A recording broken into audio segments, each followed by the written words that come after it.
I'm Skottie Young. I'm at Heroes Aren't Hard to Find for the I Hate Fairyland release.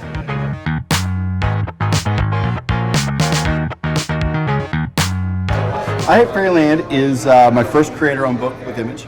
And it's about a girl named Gertrude, a little 6-year-old, 8-year-old, somewhere in that zone, girl who, like all little kids, wishes that she could get kind of taken away to a magical world of imagination and fantasy and fun. Like your Dorothys and your Alices and your Sarahs from the Labyrinth. She does. She gets sucked away and she realizes that it's a little creepy and this is a weird world and it hurts. They don't really just invite you to walk through the door. They suck you down through the carpet of your room. And, when she gets there, she kind of just is like, I think I want to go home. And they say all you have to do is find a key to go home. And she's stuck there for 27 years. She can't find that key. So it's kind of just a story about what happens when you're stuck in a world that you think you'd like to be stuck in your whole life, a world of kid stuff and sugar and all that stuff, but you grow to be an adult in there. So it's a 40-year-old woman in a 8-year-old's body stuck in a world of nonstop color and riddles and things like that, and she has become quite mad. And so yeah, it's the story of her still trying to find her way home. It's just now she uses battle axe to solve the riddles instead of trying to actually work them out.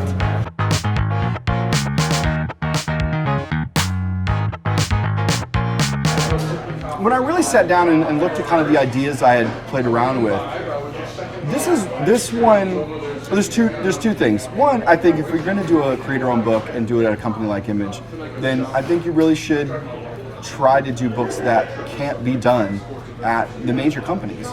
Meaning the major companies do the books they do and they do them really well.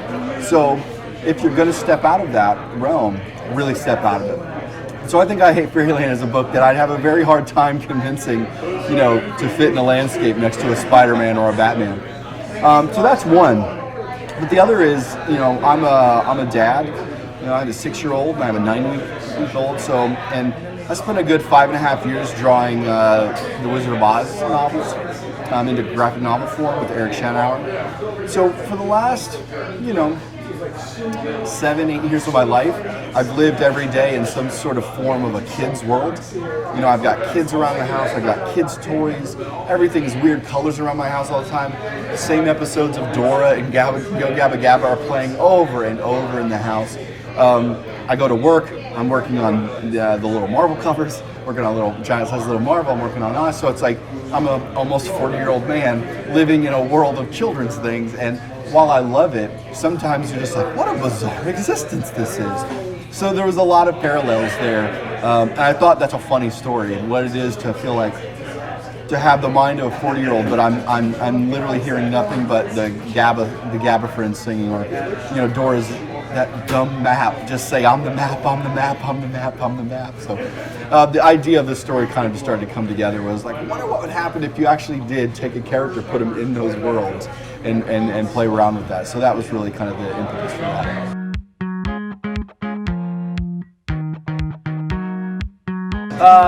The original title, as I developed, when I first started developing the series maybe about 4 years ago, was F Fairyland, F-bomb, full expletive Fairyland. That was the working title. And for a while I actually thought, like, maybe I should have just called this, F Fairyland. And so I started talking to Eric Stevenson at Image, and I went back and forth with Kirkman a little bit, and we were all kind of the same mind, like, we love it, there's really not a better title. But, some stores would go for it, some stores wouldn't. And ultimately I said, you know what, we'll call it I Hate Fairyland. It's simpler. I mean, it is still what the book is. It'll make it palatable for all the retailers. And then when we announced the book, we told the little anecdote on stage at the Image Expo about the original title. And later that night at the reception at the gallery, retailers started coming up to us asking us if they could have a variant cover with the original title. And so Eric and I kind of came together at the end of the night, like, did you have one? Yeah, did you? We kind of both had this happening all night, and we both were kind of like, why did we debate which one to call it? Well, just call it both and let retailers, they can buy both, they can buy one or the other. So that's really where that came from. It's just the original working title that I used, and because it was the working title for so many years, it was so hard for me to get away from it. And retailers thought it was kind of funny, and so I thought we'll offer up a variant. That way, the retailers who feel comfortable shelving it can, and if they can't, it's fine too. The regular title's there.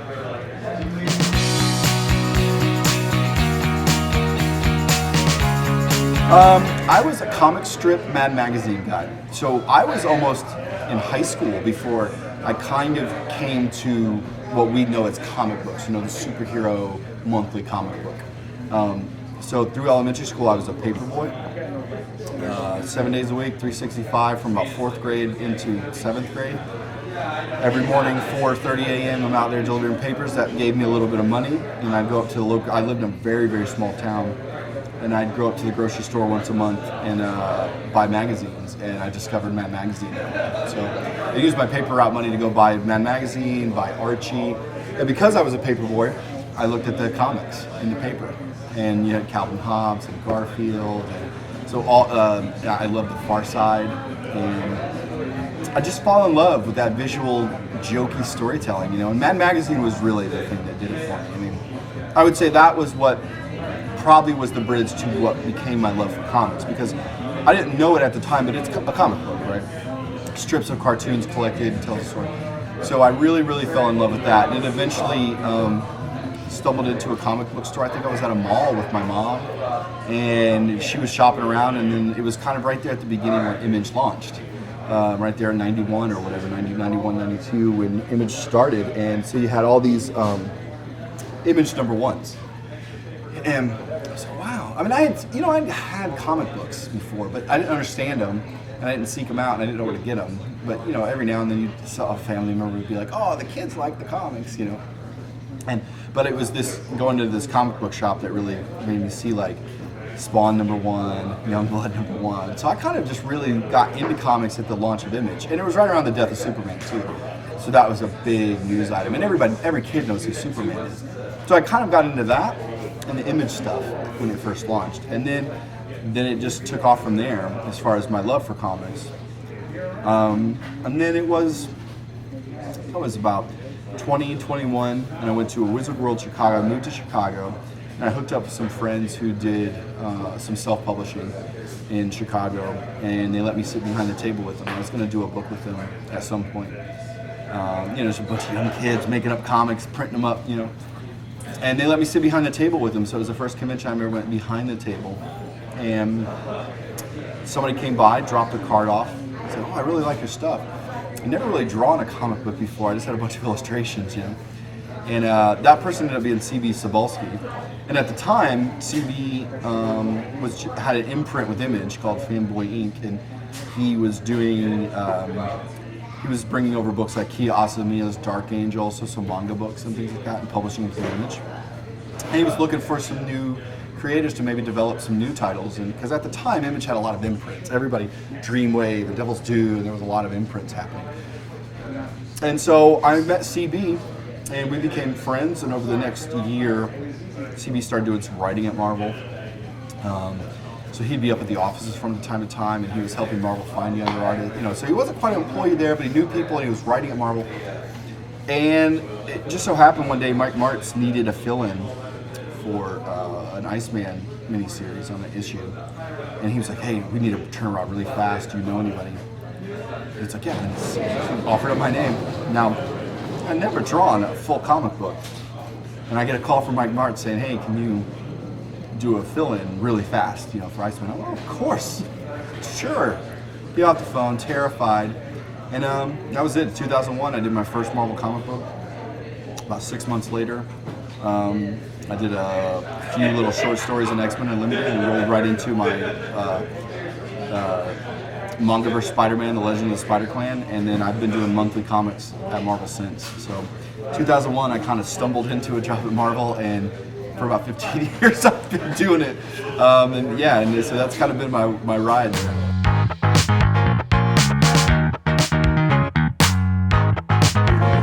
It's huge. I mean, it really is. I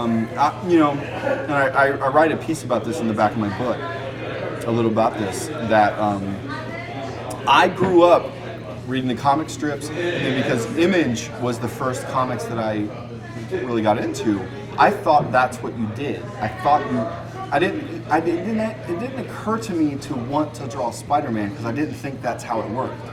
I didn't think you went and got a job doing something somebody already did, right? I thought, well, somebody draws Spider-Man, I can't want that job. It's if you go into Starbucks, somebody's the manager. You don't often think like, take this guy's job.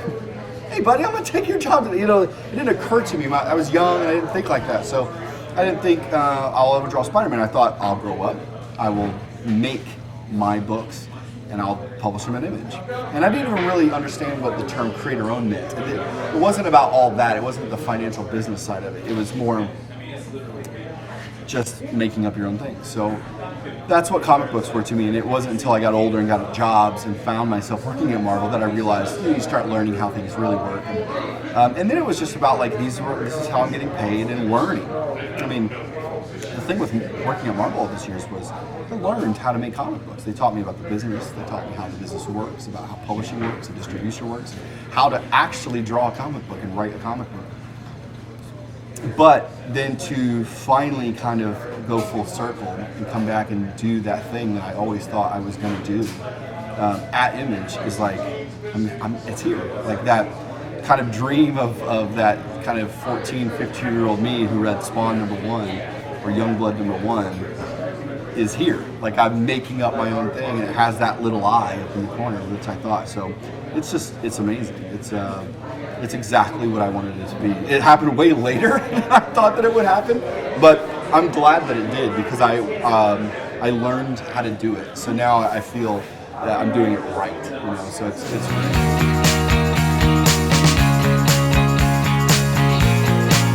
I still do the Marvel Young variants, the little Marvel variants for most #1s that come out. I've been doing those for almost 4 years now, which is ludicrous. I think I'm almost up to 150 of those that I've done. I feel like I'm setting some sort of record for most cover runs or something. And then I'm also writing Rocket Raccoon and Groot. We'll be launching that in January with artist Felipe Andrade and the colorist Jean-Francois Belot, my colorist for about 10 years. He's also going to be coloring Felipe on that. And it's great. It's a blast writing that too. I mean, I launched Rocket Raccoon a couple of years ago, or about a year and a half ago myself, where I wrote and drew it, and then started writing it with Jake Parker and Felipe on the last series. And this is a little bit of a continuation of that, but a little bit more of the team. I think everybody through that series, in the movies and in the various series of Marvel, have come to love that kind of just bromance between Rocket and Groot. So that's what that book is going to be. It's about two buddies having space adventures, just real wacky, campy, fun sci-fi space adventures with two bros. It's pretty cool.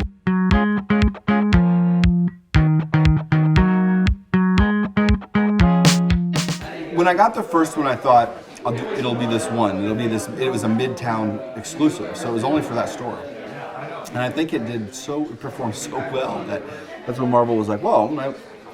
And just happened to be timed at the time when they were launching Marvel Now. So they were like, hey, do you want to do 10 covers? And I thought, 10 covers? That's a lot of covers. No, I'd never been signed 10 covers at once at that point.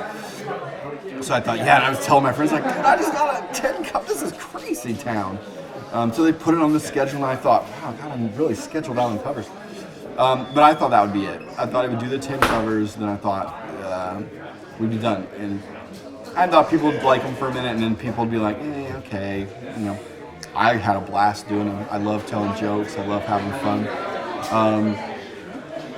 And then I got about half of those 10 done. And then, hey, you want to put 5 more on? All right, go ahead. 5 more on. And then about every time I'd get down to between 10 and 5 left, they'd add then 10 more. All right, okay. Then all of a sudden I found myself, and I'm like, wow, it's been 2 years. And then all of a sudden I'm like, oh my God, I've done 100. And then, now it's just like, now they don't add 10, they add 30. So I am fairly certain sometimes I know I'm going to do a cover before a book, before the creative team knows they're going to make it. So just in case that book might exist, it has a slot on my calendar a year from now. So I will be sometimes scheduled 9 months out, and that'll change. Sometimes the scheduling plans change, creative teams change, ideas change. So sometimes covers will pop up on my calendar, and then I'll take them off, or I'll switch them around and things like that. But I don't think there was a moment where because we work so far ahead, I get so deep in something before I realize the world is into it, because I'm just in a studio by myself and drawing, listening to music and audiobooks and stuff. So then you wake up one day and you go to a convention and you think it's going to be like a normal convention, and then there's 200 people, each with 100 books in their hand. You're like, what's happening here? What happened? So it was kind of when I started going to conventions about 2 years out, and everybody had the collections, that I realized like, oh, this became a thing. This became like Garbage Pail Kids or something,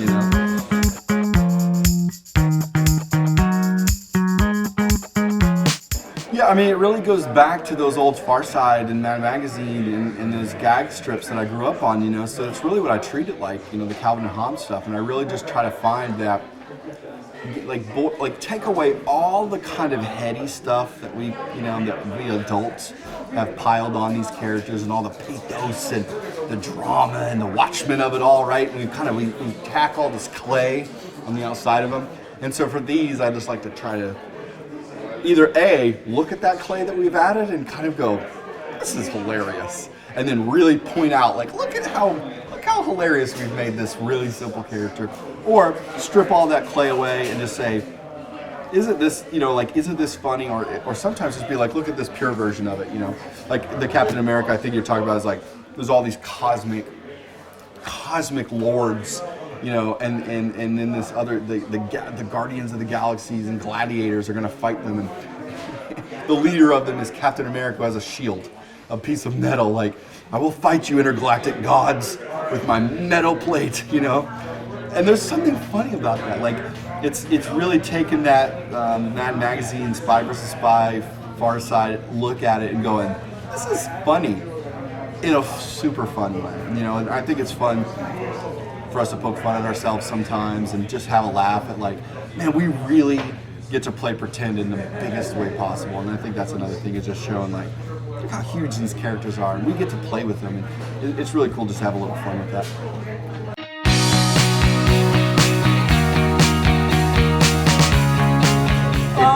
The honest baby thing. Oh, a baby death dealer. I was in Germany. And this guy came up, he was probably 6'6", 6'7", just a big beard. I think he had like black dreadlocks. And he just said, I'm like, oh, hey, how you doing? What is that? I like a baby death dealer. I'm like, whoa! So yeah, just this really dark, death dealer. It's a cute little... Oh, that, and somebody did ask me to do a baby Asad Ribic in Germany as well, same trip. Asad and I were signing together, and so I drew a little baby Asad going, I want my triple vodka! If anybody knows Asad, they'll laugh at that.